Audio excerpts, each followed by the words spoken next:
Hi hello friends, എല്ലാ കൂട്ടുകാർക്കും മഴതോരും മുമ്പേ സീരിയലിൻ്റെ ഇനി വരാൻ പോകുന്നൊരു നല്ലൊരു എപ്പിസോഡ് റിവ്യൂയിലേക്ക് തന്നെ സ്വാഗതം കേട്ടോ. ചാനൽ ആദ്യമായിട്ടാണ് കാണുന്നുണ്ടെങ്കിൽ ഒന്ന് സബ്സ്ക്രൈബ് ചെയ്ത് ലൈക്ക് ചെയ്ത് സപ്പോർട്ട് ചെയ്യാൻ വേണ്ടി മറക്കല്ലേ.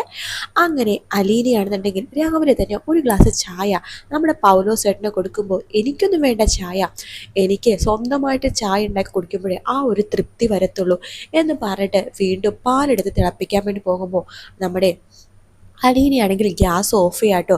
അഹങ്കാരം കാണിക്കേണ്ട, ഇവിടെ ഗ്യാസിനും പാലിനൊക്കെ നല്ല വില കൊടുക്കണം എന്ന രീതിയിലാണ് അലീന അങ്ങനെ ചെയ്തത്. അത് പൗലോസിന് തീരെ തന്നെ ഇഷ്ടപ്പെടുന്നില്ല. പൗലോസ് നേരെ പുറത്തേക്ക് ഇറങ്ങി ബൈജുവിനോട് പറയണ്ടേ, എടാ ബൈജു, ആ അലീനെ നിനക്ക് നിർത്താൻ വേണ്ടി നീ എന്തൊക്കെയോ ചെയ്യുമെന്ന് പറഞ്ഞിട്ട് നീ എന്തിനോ ചെയ്തോടാ എന്ന് ചോദിക്കുകയാണ്. ബൈജു പറയണ്ട്, അതെ, മിക്കവാറും അവളെ നിനക്ക് നിർത്താൻ വേണ്ടിയിട്ടുള്ള ആൾക്കാർ ഉടനെ എത്തും. നമ്മുടെ എലിസമ്മ ചേച്ചിയും റീത്താമ്മ ചേച്ചിയും അവരുടെ 4 സഹോദരങ്ങളും എല്ലാത്തിനും ഞാൻ കുത്തിയിളക്കി വിട്ടിട്ടുണ്ട്. ഉടനെ തന്നെ ഇങ്ങോട്ടേക്ക് വരും. ഓ, അവളൊരു അലീന വന്നിരിക്കട്ടോ. അവൾ അലീനയല്ല, പുലീന. എടാ, നമുക്ക് എത്രയും പെട്ടെന്ന് മാർക്കറ്റിലേക്ക് പോകണം, സമയം പോകുന്നു.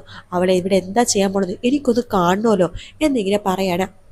ആ സമയത്ത് ആൻ്റപ്പൻ പറയേണ്ടത്, നിങ്ങൾ വെറുതെ ആ കൊച്ചിനോട് ദേഷ്യം കാണിക്കണ്ട. അല്ല, ആ പെൺകൊച്ചു നിങ്ങളടുത്ത് എന്ത് ചെയ്തിട്ടാണ് നിങ്ങൾ ഇത്രമാത്രം ദേഷ്യം ആ പെൺകൊച്ചിനോട് കാണിക്കുന്നത്? അത് നല്ലൊരു പെൺകുട്ടിയല്ലേ?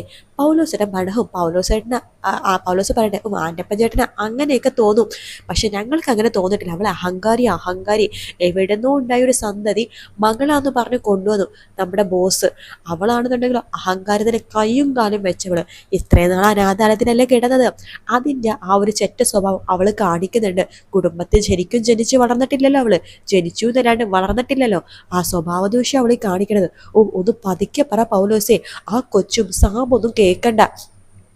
എന്തായാലും വാ, നമുക്ക് നേരെ പോവാം എന്ന് പറഞ്ഞിട്ട് അവർ നേരെ പോകുവാട്ടോ. എവിടേക്കോ പോയി കുറേ സാധനങ്ങളൊക്കെ വാങ്ങിക്കണ്ടോ.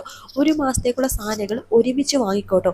ഉപ്പ്, മുളക്, അങ്ങനെ മല്ലിപ്പൊടി, മുളക് പൊടി, എല്ലാ സാധനവും ഒരുമിച്ചാണ് വാങ്ങിക്കണത്.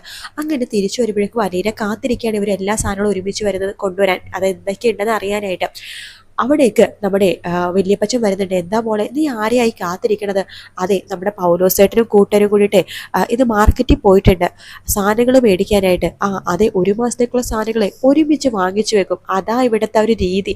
ആ സാധനങ്ങളൊക്കെ ഒന്ന് കാണാനാ. അപ്പോൾ നീ വിടണ ലക്ഷണമില്ലല്ലേ മോളെ? ഇല്ല വല്യപ്പച്ച.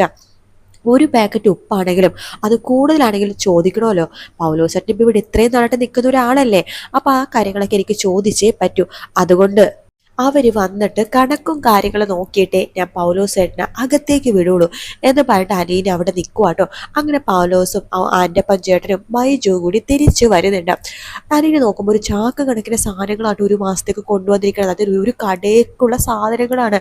മല്ലിപ്പൊടി, മുളക് പൊടിയൊക്കെ ഒരു ചാക്കിൽ നിറച്ചും കൊണ്ടുവന്നിരിക്കുകയാണ്. ഇതൊക്കെ കണ്ടിട്ട് അലീന ആ മേടിച്ചേക്കുന്ന ബില്ല് തരാൻ വേണ്ടി പറയാണ്. പൗലോസ് ആദ്യം കൊടുക്കാൻ മടിക്കുന്നുണ്ടെങ്കിലും വല്യപ്പച്ചൻ പറയണ്ടേ, എടാ അലീന പറഞ്ഞത് കേട്ടില്ലേ, ബില്ലെടുത്ത് കൊടുക്കണം. ശരി എന്ന് പറഞ്ഞിട്ട് ആ ബില്ല് കൊടുക്കാണ്. നോക്കുമ്പോൾ ആ ബില്ല് പറഞ്ഞിരിക്കുന്ന സാധനങ്ങളും ഈ കൊണ്ടുവന്നിരിക്കുന്ന സാധനങ്ങൾ തമ്മിൽ ആനയും ഉറുമ്പും തമ്മിലുള്ള വ്യത്യാസമുണ്ട്. അതായത് ക്വാളിറ്റി ഒട്ടുമില്ലാത്ത സാധനങ്ങളാണ് കൊണ്ടുവന്നിരിക്കുന്നത്. എന്നിട്ട് ബില്ലിൽ എഴുതിയിരിക്കുന്നത് വലിയ ഏതോ ഒരു ഭയങ്കര ബ്രാൻഡഡ് മല്ലിപ്പൊടി, മുളക് പൊടിയൊക്കെ കൊണ്ടുവന്നാണ് പറഞ്ഞിരിക്കുന്നത്. പക്ഷെ അതിൻ്റെ പകുതി വിലക്കുള്ള സാധനങ്ങളാണ് കൊണ്ടുവന്നിരിക്കുന്നത്. അതായത് എക്സ്പയറി ഡേറ്റ് കഴിയാനായതും പിന്നെ ബില്ല് കുറച്ച് സാധനങ്ങൾ കൂടുതൽ അടിച്ചു വെച്ചിട്ടുണ്ട് പൈസ അടിച്ചെടുക്കാനായിട്ടും. അപ്പം അത്രയും സംഭവങ്ങളൊന്നും അവിടെ ഇല്ലതാനും. അപ്പം ഇത് കാണുമ്പോൾ അലീന പറയുന്നുണ്ട്, പൗലോസേട്ടാ, ഈ സാധനങ്ങളൊക്കെ എവിടെ നിന്നാണ് വാങ്ങിച്ചത്? അത് സിറ്റിക്കടുത്തുള്ള കടയിലാണ്. എങ്കിൽ നമുക്ക് അവിടെ വരെ ഒന്ന് പോകണമല്ലോ. എന്തിന്? അല്ല, പറഞ്ഞിരിക്കുന്ന സാധനങ്ങളും കൊണ്ടുവന്നിരിക്കുന്ന സാധനങ്ങളും രണ്ടും രണ്ടാണ്. പിന്നെ കണക്കുകളൊന്നും ശരിയാവുന്നില്ല. ഇത് പൗലോസേട്ടൻ ഉണ്ടാക്കിയ കണക്കാണോ അതോ കടക്കാരൻ എഴുതിയ കണക്കാണോ? ഇത് കടക്കാരൻ എഴുതിയ കണക്കാണോ കൊച്ചെ എന്ന് പറയുമ്പോൾ വല്യപ്പച്ച പറയണ്ടേ, എടാടാ, അലീൻ്റെ അടുത്ത് മര്യാദക്ക് സംസാരിക്കണം. അവളെ എൻ്റെ കൊച്ചുമോളാണ്. ഞങ്ങളുടെ അടുത്ത് കാണിക്കണം ബഹുമാനം അവൾക്ക് കൊടുത്തിരിക്കണം. മനസ്സിലായോ? നീ ഇവിടുത്തെ വെറും ഒരു വേലക്കാരൻ. അലീന ഇവിടുത്തെ സാബിന്റെ മകളാണ്. അത് നീ എപ്പോഴും മനസ്സിൽ വിചാരിക്കണം. വല്യപ്പച്ച, നമുക്ക് ആ ഷോപ്പ് വരെ ഒന്ന് പോവാലോ. എന്നാൽ വണ്ടി എടുക്ക്. അല്ല, അത് സാബ് പറയാതെ എന്ന് പൗലോസ് പറയുമ്പോൾ, സാബിന്റെ മകളാണ് പറഞ്ഞത്, വണ്ടി എടുക്ക്, ഇപ്പൊ തന്നെ ആ കടയിലേക്ക് പോകണം എന്ന് പറയാണ്. പൗലോസ് ശരിക്കും വെള്ളം കുടിച്ച് പോകുക കേട്ടോ. അങ്ങനെ അവർ വണ്ടിയിലേക്ക് കയറാണ്. കുറച്ച് ദൂരം കഴിയുമ്പോഴേക്കും അലീന പറയേണ്ട, പൗലോസേട്ടാ, ഇനിയെങ്കിലും സത്യങ്ങളൊക്കെ തുറന്നു പറ. വാശിയും വൈരാഗ്യവും മനസ്സിൽ വെക്കാതെ സത്യങ്ങളൊക്കെ തുറന്നു പറയുകയാണെങ്കിൽ നമുക്കിത് കോംപ്രമൈസ് ആയിട്ട് പോകാം. അല്ലാന്നുണ്ടെങ്കിൽ കടയിൽ പോയി കഴിഞ്ഞാൽ ആകെ പ്രശ്നവും പൗലോസേട്ടൻ നാണെങ്കിലും വീട്ടിൽ നിന്ന് പുറത്താവേണ്ടി വരും എന്നൊക്കെ പറയുമ്പോൾ പൗലോസ് കുലുക്കുകതേയില്ല കേട്ടോ. അങ്ങനെ ആ കടയിലെത്തിയ അലീന സത്യങ്ങളൊക്കെ തിരിച്ചറിയാട്ടോ. പൗലോസിന്റെ കള്ളത്തരങ്ങളൊക്കെ കൈയോടെ പിടിക്കാണ്. അങ്ങനെ ആ ഒരു ഭാഗം കഴിഞ്ഞിട്ട് അലീന ഒരു മാസമായിട്ട് തിരിച്ച് വീട്ടിലേക്ക് വരുന്നുണ്ട്. നമ്മുടെ സ്റ്റാൻലി ആണെങ്കിൽ കാത്തിരിക്കുകയാണ്. അലീന, നീ എവിടെ പോയിരിക്കുകയായിരുന്നു? പപ്പ അറിയണം, കാണണം ഈ പൗലോസ് ചെയ്ത കള്ളത്തരം എന്ന് പറഞ്ഞിട്ട് ആ ബില്ല് കൊടുക്കുകയാണ്. ഇതിലെന്ത് കള്ളത്തരവാ? അതെ, അതിൽ പറഞ്ഞിരിക്കുന്ന സാധനങ്ങളെല്ലാം ഇവിടെ ഉണ്ടോയെന്ന് പപ്പ ഒന്ന് ചെക്ക് ചെയ്ത് നോക്കിയേ. അത് മാത്രമല്ല, അതിൽ പറഞ്ഞിരിക്കുന്ന ക്വാളിറ്റിയുള്ള സാധനങ്ങളാണോ ഇവിടെ എത്തിച്ചേക്കണതും പപ്പ ഒന്ന് നോക്ക്. എല്ലാം എക്സ്പയറി ഡേറ്റ് ആവാനായ സാധനങ്ങൾ, പകുതി വിലക്ക് കിട്ടുന്ന സാധനങ്ങൾ. ഇതാണോ വലിയ ഭയങ്കര സംഭവങ്ങളെന്ന് പറഞ്ഞിട്ട് പൗലോസ് അച്ഛനെ തെറ്റിദ്ധരിപ്പിച്ചുകൊണ്ടിരിക്കുകയായിരുന്നു ഇത്രയും നാള്. അയാൾ ഇത്രയും വെള്ള കള്ളത്തരം ചെയ്തുകൊണ്ടിരിക്കുകയായിരുന്നു. ഓരോ മാസം കടയിൽ നിന്ന് 10,000-10,000 രൂപകൾ അയാൾ അടിച്ചു മാറ്റിക്കൊണ്ടിരിക്കുകയായിരുന്നു. അത് പോരാണ്ട് മീനും ചിക്കനും ഇറച്ചിയൊക്കെ മേടിക്കുന്ന സമയത്ത് അതിൽ പകുതിയിൽ കൂടുതൽ അയാൾ വേസ്റ്റ് ചെയ്ത് വേലക്കാരത്തേക്ക് കൊടുക്കുകയായിരുന്നു ചെയ്തിട്ടുണ്ടായിരുന്നത്. ഇതൊക്കെ ഇനിയെങ്കിലും പപ്പ അറിയും.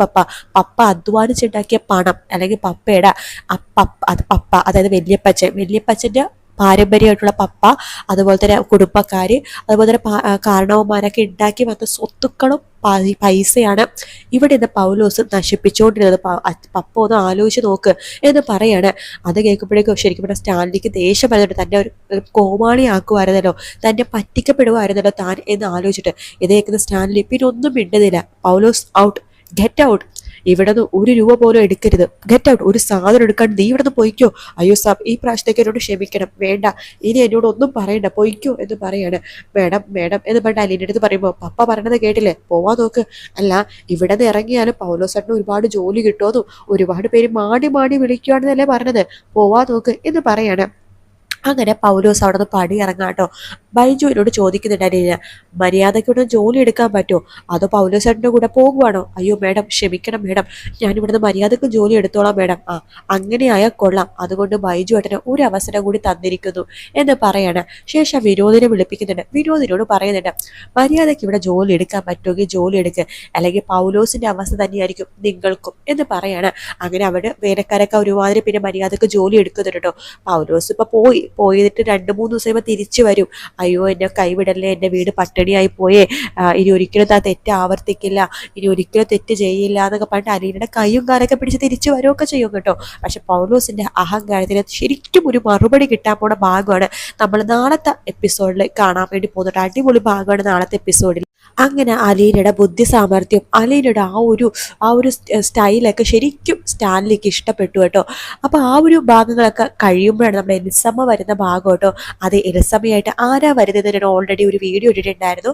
അപ്പോൾ നമ്മുടെ എലിസമ്മ വരുമ്പോഴേക്കും അത് നമ്മുടെ അലീനയുടെ മമ്മി, എലിസമ്മനെ അലീനയുടെ മമ്മി എന്നാട്ടോ വിളിക്കണത്. ആദ്യം ആളൊരു ഇത്തിരി ഇതൊക്കെ കാണിക്കുന്നുണ്ടെങ്കിലും പാവമൊക്കെയാണ് കേട്ടോ. കാത്തിരുന്ന് കാണാം ഫ്രണ്ട്സ്. വീഡിയോ ഇഷ്ടപ്പെടുകയാണെന്നുണ്ടെങ്കിൽ ലൈക്ക് ചെയ്യാനും സബ്സ്ക്രൈബ് ചെയ്യാനും കമൻറ്റ് ചെയ്യാനും മറക്കല്ലേ. പിന്നെ നാളെ തിരുവോണമാണ്, നമ്മുടെ ഇഷ്ട സീരിയൽ നാളെ ഒന്നുമില്ല കേട്ടോ. അതുകൊണ്ട് എല്ലാവർക്കും ഹാപ്പി ഓണം. മറ്റൊരു വീഡിയോ ആയിട്ട് കാണാം. Take care, bye bye.